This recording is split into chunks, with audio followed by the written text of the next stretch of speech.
Here's the thing nobody remembers about the greatest career in football. It didn't end with a trophy, it ended with a sentence. The 110th minute of the 2006 World Cup final. Zinedine Zidane, 34, playing the last match he would ever play. A World Cup already won, a European Championship, a Ballon d'Or, and a goodbye he was writing himself.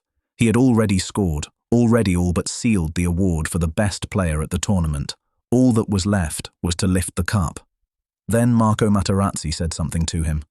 For 20 years, the world has been certain it knows what. 3 newspapers printed it. All 3 were lying, and all 3 paid. 10 seconds after that sentence, Zidane threw the whole thing away. Not for what you were told, for something quieter. Go back to the start. To understand the fall, you have to see how high he was standing.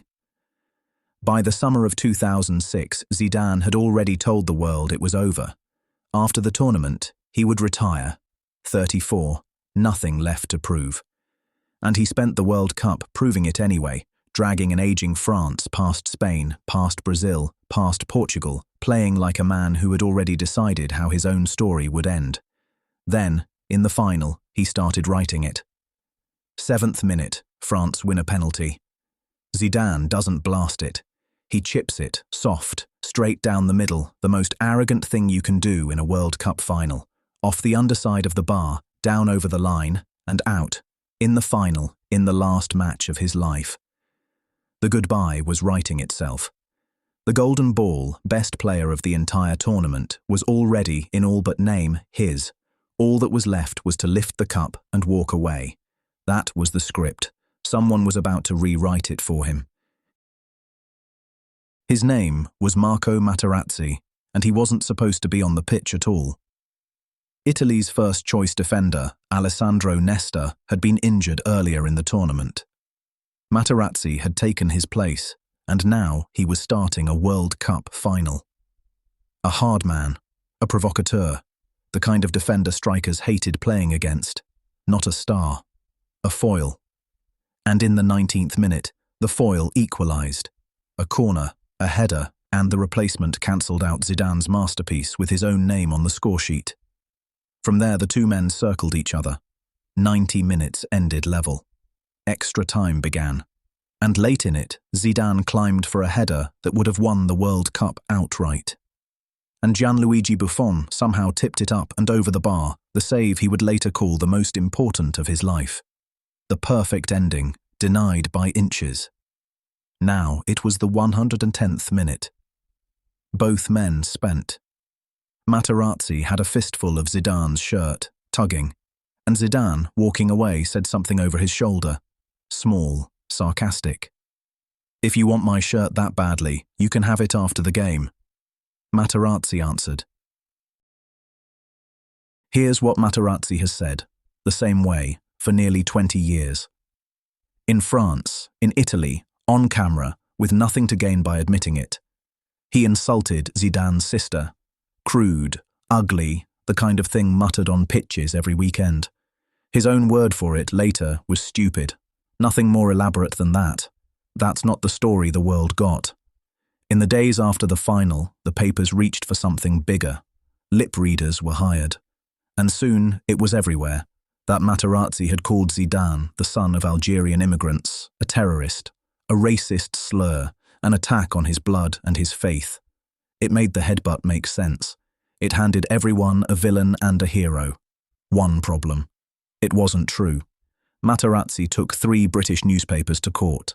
All 3 admitted they had got it wrong. All 3 apologised. All 3 paid him damages. The most famous sentence in this entire story, the terrorist slur, was invented, printed, and then retracted in a court of law. The 2 men still don't agree on the rest. Zidane always said the words touched his mother as well as his sister, and his mother, that summer, was lying ill in a hospital bed.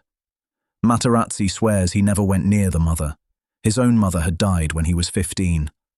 The truth sits somewhere between them, and only 2 people were close enough to hear it. But whatever the exact words were, they weren't what the world spent 20 years believing. The lie was louder than the man. Back to where it started, the 110th minute, the trophy in sight, the sentence still in the air. Zidane took 3 steps away. Then he stopped, turned, and drove his head into Materazzi's chest, and the Italian went down like he had been shot. Almost nobody saw it.